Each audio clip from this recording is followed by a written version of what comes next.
Bismillahirrahmanirrahim. Nahmaduhu wa nusallimu ala rasulihil karim. Rabbi shrah li sadri wa yassir li amri wahlul 'uqdatam min lisani yafqahu qawli. Rabbana zalamna anfusana wa illam taghfir lana wa tarhamna lanakunanna minal khasirin. Alhamdulillah. Ibu-ibu, bapa-bapa yang mulia, kita banyak syukurlah pada Allah. Allah Subhanahu Wa Taala bagi kita nikmat yang sangat banyak lah. Daripada ujung rambut kita sehinggalah ujung kaki kita, semua nikmat daripada Allah. Daripada kita lahir dulu sampai sekarang ni lah kan? Kalau nak hitung nikmat Allah ni memang tak boleh hitung, terlalu banyak. Nikmat yang umum yang Allah bagi pada semua orang, boleh makan, boleh melihat, boleh mendengar kan? Boleh memegang dengan tangan kita, dengan kaki kita boleh jalan. Nikmat yang umum lah. Orang yang menyembah selain daripada Allah pun ada dapat nikmat ni juga. Mereka pun diberi oleh Allah nikmat macam ni. Tapi ibu-ibu bapa yang mulia, satu nikmat yang paling besar yang Allah beri pada kita, yang Allah tak beri pada semua orang manusia dekat dunia ni. Nikmat apa? Nikmat kalimah La ilaha illallah Muhammadur Rasulullah. Sekarang ni dalam dunia ni ada 6 bilion manusia. Banyak kan? 6 bilion. 7 bilion. Yang terbaru punya 7 bilion. Manusia ada sekarang kat dunia ni. Yang ada kalimah ni lebih kurang 2 bilion saja. Jadi kita sebelum lahir kat dunia ni, kita tak pernah minta pun jadi orang Islam kan? Tak pernah isi borang, tak pernah buat permohonan. Tapi Allah telah pilih kita, lahirkan kita di kalangan orang Islam. Satu nikmat yang besar. Satu orang mati dengan iman, walaupun iman dia besar zarah ataupun besar habuk, Allah akan bagi syurga 10 kali besar daripada dunia. Bayangkan kan? Tapi satu, kita tengok kalau kita ada emas 1 kilo, kita boleh jual. Setengah kilo emas boleh jual. Tapi kalau kita pecahkan emas kita, pecahkan sampai jadi habuk, kita pergi jual kat orang, siapa pun tak nak beli. Dan emas besar habuk, siapa nak beli? Tapi iman besar zarah, Allah bagi syurga 10 kali besar dunia. Dalam syurga tak payah susah lagi, tak payah kerja, tak ada sakit kan? Tak ada susah payah lah kan? Dalam syurga ni tempat nikmat, selama-lamanya nikmat. Apa yang kita nak dalam syurga ni semua Allah akan bagi. Terlintas je dalam hati kita, Allah akan bagi. Jadi ni nikmat yang Allah bagi dalam syurga, kekal selama-lamanya. Jadi dalam dunia ni kehidupan pendek lah, 60 tahun, 70 tahun. Bukan lama mana. Satu hari kita akan mati. Mati ni datang pada kita bila-bila masa je. Berapa ramai orang kita kenal sebelum ni, sekarang ni dah arwah dah, dah masuk dalam kubur lah kan? Dulu sama-sama sembang dengan kita, makan dengan kita kan, tinggal serumah dengan kita. Tapi Allah dah ambil nyawa dia. Seorang-seorang duduk dalam kubur tu. Kita hantar sampai kat pintu kubur je.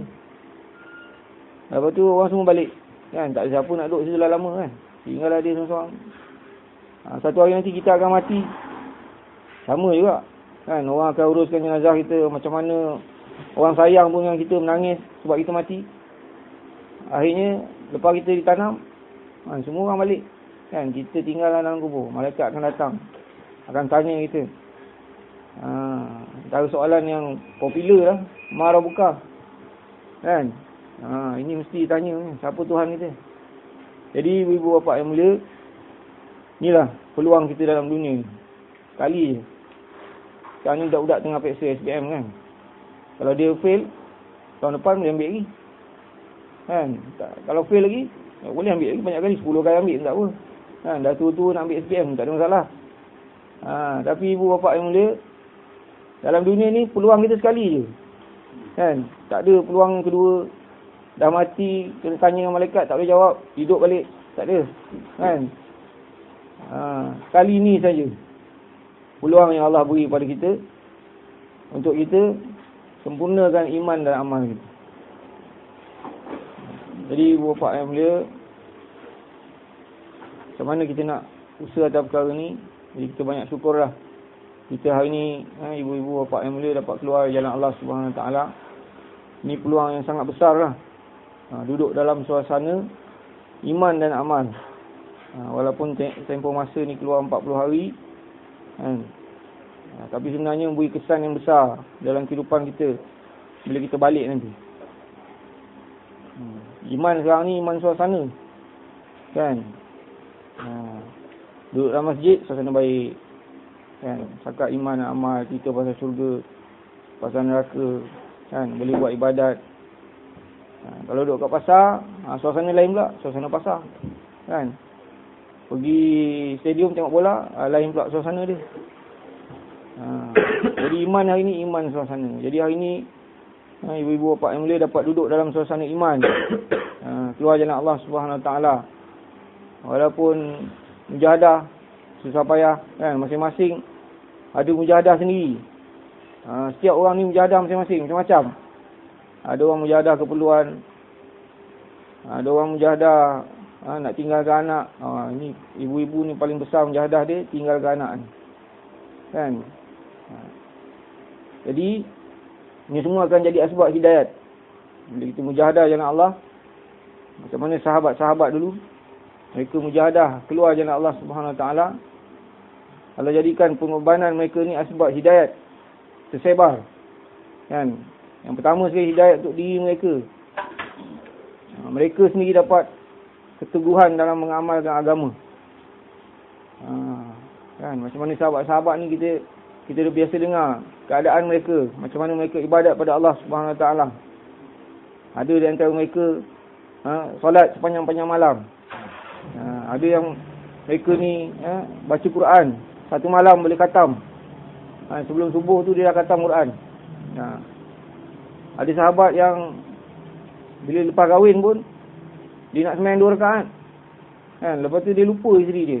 Sebab apa? Nikmat dia dalam ibadat kan, sampai tiba-tiba dah dekat nak subuh dah, baru dia teringat dia ni baru kahwin kan, sampai 3 malam macam tu. Begitu bukan apa, bukan dia lupa tanggungjawab dia apa, dia dalam sembahyang tu begitu nikmat sekali. Dia lupa dah nikmat-nikmat dunia ni. Jadi ibu bapa yang mulia, keteguhan agama yang sahabat ada ni sebab pengorbanan mereka untuk agama. Mereka susah payah untuk agama, untuk mujahadah untuk agama. Agama telah datang dalam kehidupan mereka, agama yang sempurna. Dan sebab juga pengorbanan mereka ni, manusia yang lain pun dapat hidayat kan. Orang yang menentang Allah, menentang Rasul, musuh Islam, tapi sebab pengorbanan para sahabat, maka orang yang musuh Islam ni pun mereka jadi orang Islam kan, mereka dapat hidayat. Sehingga orang yang tak nak agama pun, macam Hindun, macam Abu Sufyan, mereka ni semua akhirnya mati dalam keadaan radhiyallahu anhu kan. Radhiyallahu anhum, Allah redha pada mereka dan mereka redha pada Allah Subhanahu Wa Taala. Sebab apa? Ada sahabat-sahabat lain yang telah buat pengorbanan, maka manusia telah dapat hidayat. Jadi ibu dan bapa yang mulia, hari ini keluar jalan Allah Subhanahu Wa Taala, buat pengorbanan untuk agama. Yakinlah kan, pasti Allah Subhanahu Wa Taala akan jadikan pengorbanan ibu-ibu bapa-bapa yang mulia ni sebagai asbab hidayat kan. Terutama sekali untuk diri kita sendiri, hidayat untuk ahli keluarga kita kan, hidayat untuk umat. Agama kita ni adalah millah daripada Nabi Ibrahim AS kan. Allah cerita dalam Quran macam mana pengorbanan Nabi Ibrahim AS untuk agama. Keluarga Nabi Ibrahim AS telah buat pengorbanan untuk agama. Mereka telah bersusah payah untuk agama. Nabi Ibrahim AS telah tinggalkan anak dan isterinya di tanah Mekah, tanah Bakah, yang mana tak ada sumber kehidupan.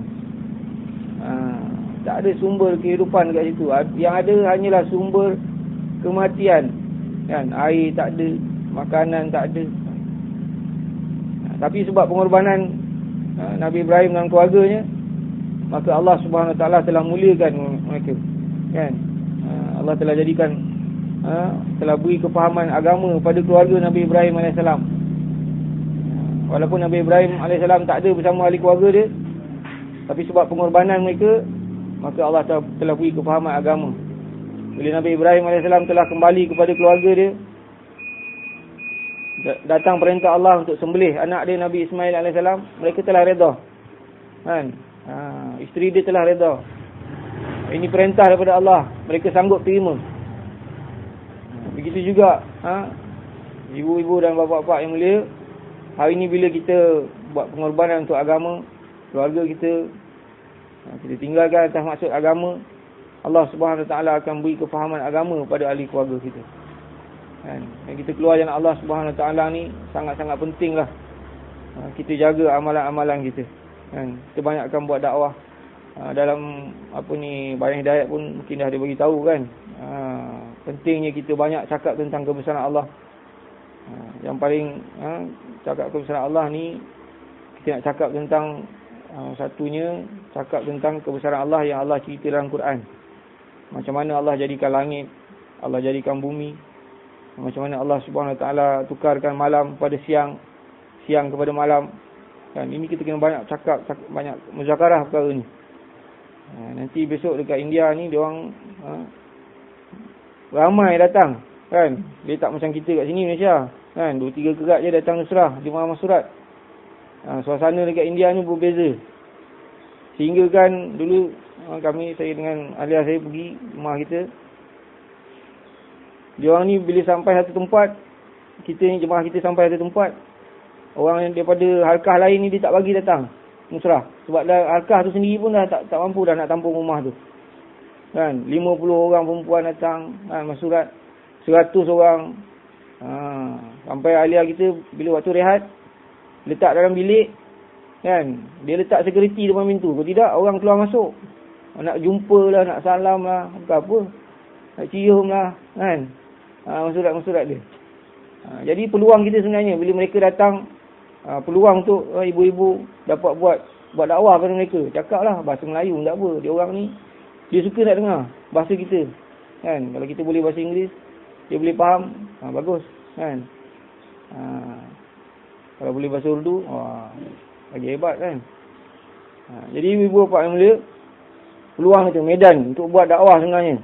Dalam masa 40 hari keluar jalan Allah ni, di India ni ada tempat medan untuk buat dakwah.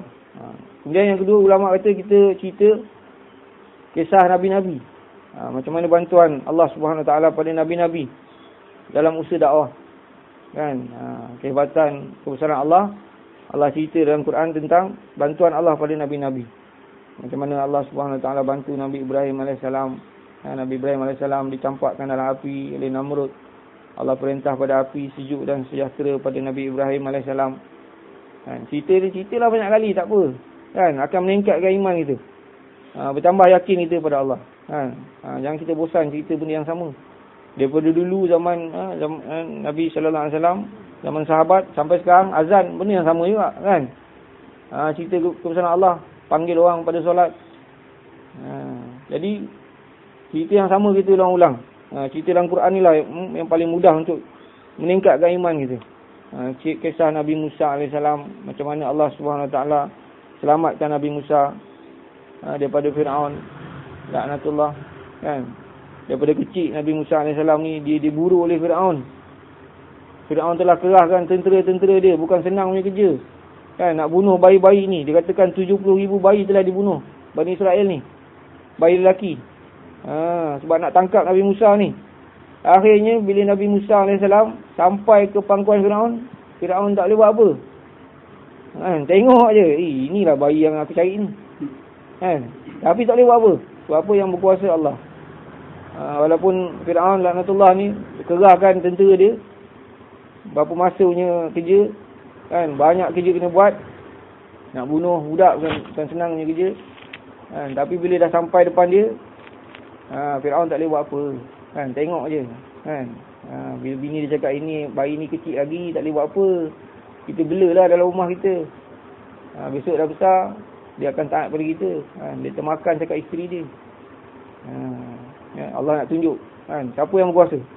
Walaupun manusia mengatur, merancang, tapi Allah punya perancangan, itulah yang akan jadi. Kemudian ibu-ibu, bapak-bapak sekalian, kita banyak cerita tentang kisah-kisah bantuan Allah pada sahabat-sahabat. Macam mana Allah bantu sahabat-sahabat. Kisah sahabat. Satu perjalanan, dalam satu masa, sahabat keluar jalan Allah SWT, mereka telah dibantu oleh Allah. Kisah apa ni yang selalu kita baca kan, kisah ikan ambar kan. Kita boleh cerita kisah tu ulang-ulang kali tak apa. Sahabat berjalan dan satu jemaah lebih kurang 300 orang. Dia punya bekalan dia satu karung buah kurma je yang Nabi bekalkan. Akhirnya makanan pun habis. Makanan habis, tak ada apa nak makan dah. Dia orang catu pula kurma yang ada pada mereka. Akhirnya makanan tu pun tak ada. Mereka dah hampir kebuluran. Allah keluarkan satu ikan yang besar daripada pantai, daripada laut, terdampar tepi pantai. Mereka makan ikan tu 18 hari makan. Besar ikannya, sampai boleh bawa balik. Dia punya belen ikan tu, daging dia boleh bawa balik jumpa dengan Nabi. Ini ikan yang Allah beri kepada mereka. Macam mana sahabat-sahabat mereka dibantu dalam peperangan Badar contohnya. 313 sahabat, tak ada apa kelengkapan perang pun kan, pelepah-pelepah tamal je. Kuda pun tak ada, jalan kaki berlawan dengan 1000 tentera kafir Quraisy yang lengkap dengan senjata, dengan berkuda. Tapi Allah beri kemenangan pada sahabat. Allah SWT beri kemenangan pada sahabat. Ada satu kisah semalam saya baca dalam kita punya taklim pagi. Kisah sahabat ni, Abdul Rahman bin Auf, dalam peperangan Badar. Abdul Rahman bin Auf ni orang Mekah, sahabat Mekah. Jadi dalam peperangan ni dia ada 2 orang budak kan, di kiri dan kanan dia, dua-dua nama Mu'az. Dua-dua orang budak ni dia sahabat daripada golongan Ansar. Abdul Rahman bin Auf ni dia tengok macam mana ni budak-budak sebelah tu kan, kalau orang besar kan bagus, boleh bantu aku dalam menentang musuh ni. Tapi budak-budak ni mereka ada semangat pengorbanan untuk agama. Mereka telah tanya dengan Abdul Rahman bin Auf ni, "Pakcik, manakah Abu Jahal?" Dia tanya, "Mana Abu Jahal? Mana satu Abu Jahal?" Sebab dia orang tak kenal Abu Jahal ni siapa kan. Dia orang ni orang Madinah. Dia tak kenal Abu Jahal ni orang Mekah.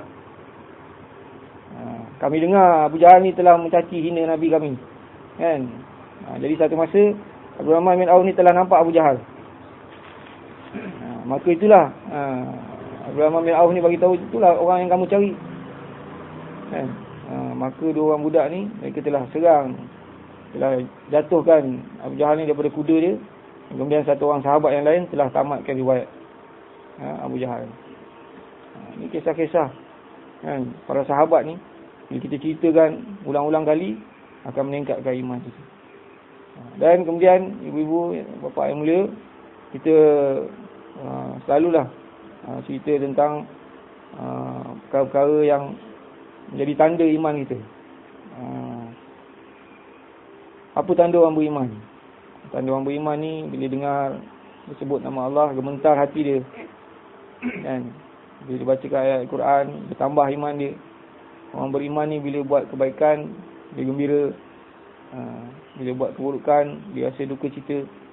Ini tanda-tanda orang beriman. Kita kena selalu muzakarahkan, cakapkan.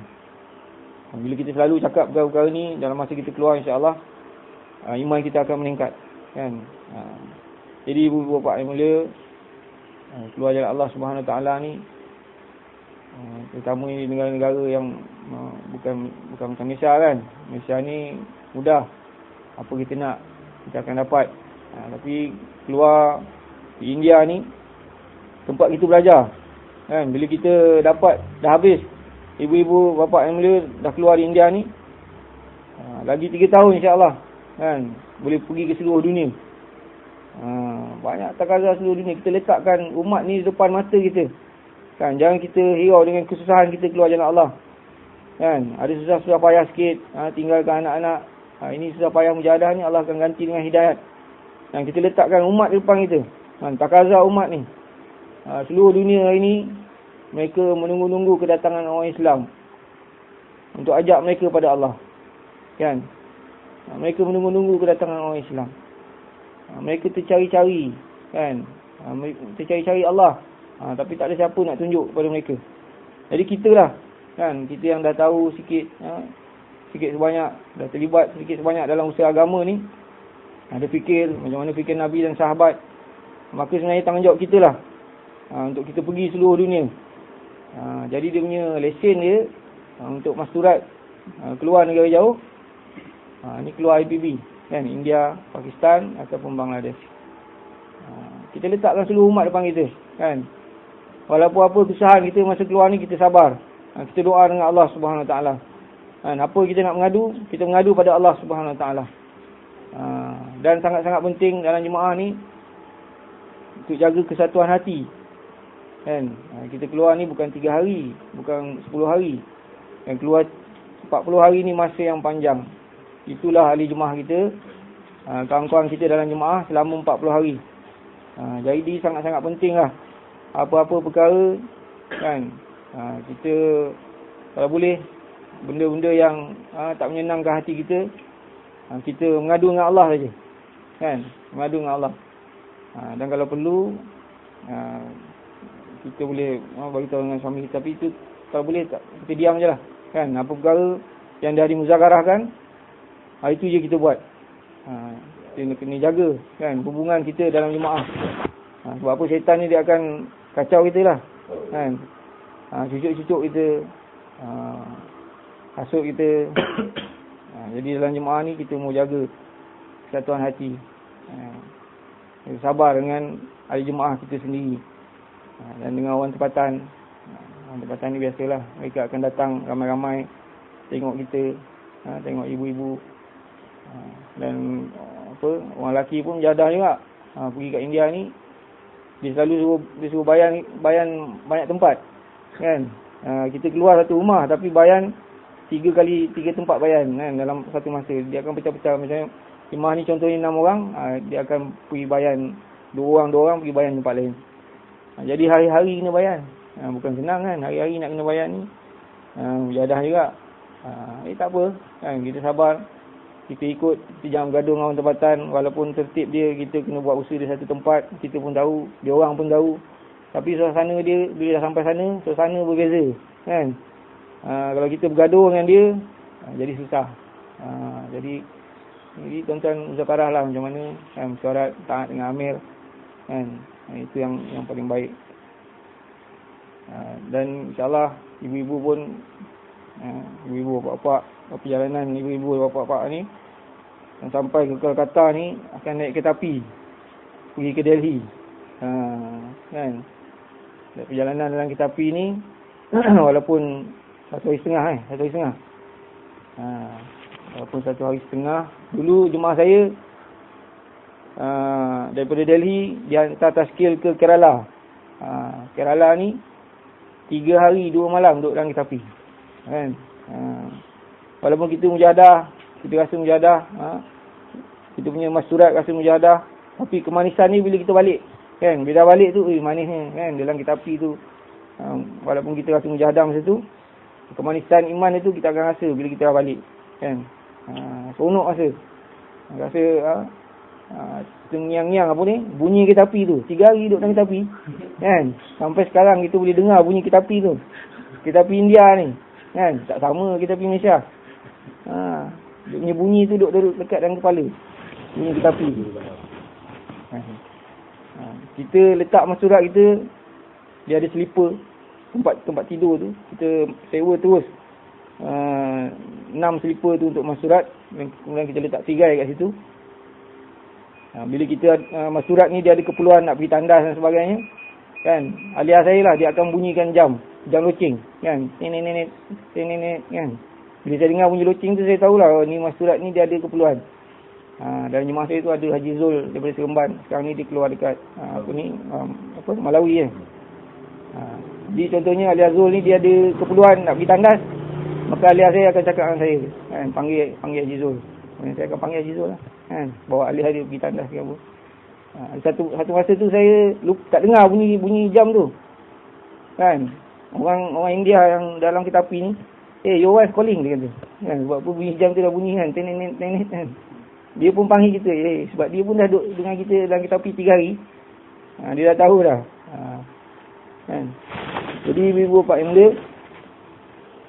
yakinlah, dengan janji Allah Subhanahu Wa Taala,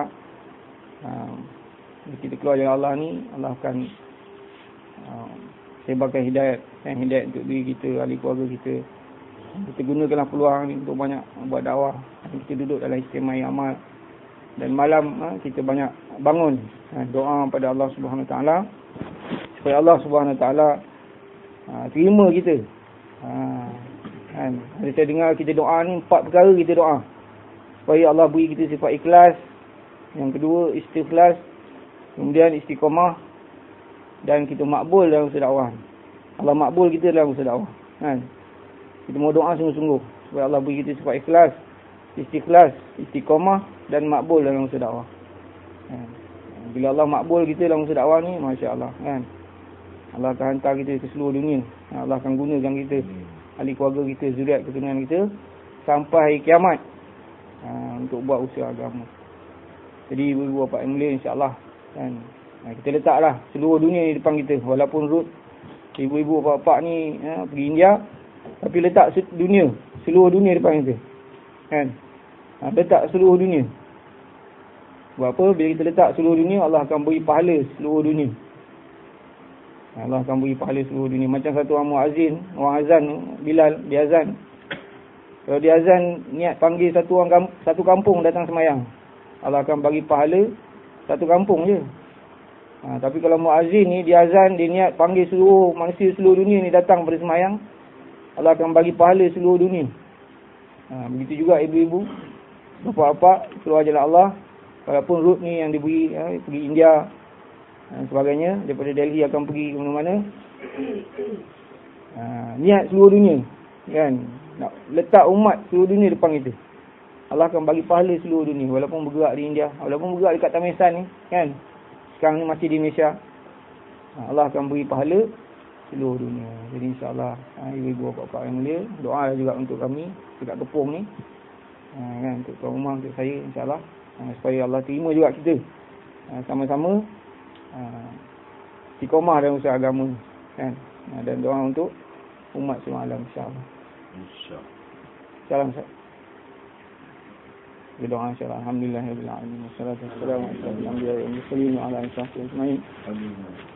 Rabbana zalamna anfusana wa illam taghfir lana wa tarhamna lanakunanna minal khasirin. Allahumma ighfir lana dhunubana wa liwalidayna warhamhum kama rabbayana shaghira. Rabbana hab lana min azwajina wa dhurriyyatina qurrata a'yun waj'alna lil muttaqina imama.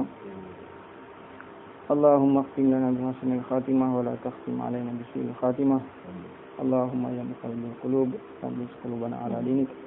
Rabbana la tuzigh qulubana ba'da idh hadaytana wa hab lana min ladunka rahmatan innaka antal wahhab. Allahumma inna na'udzubika min an nushrika bika shay'an na'lamu wa nastaghfiruka lima la na'lam.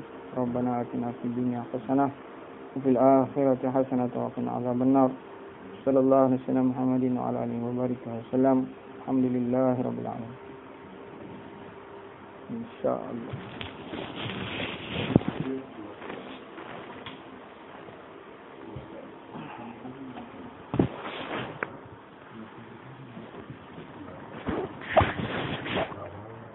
Allah.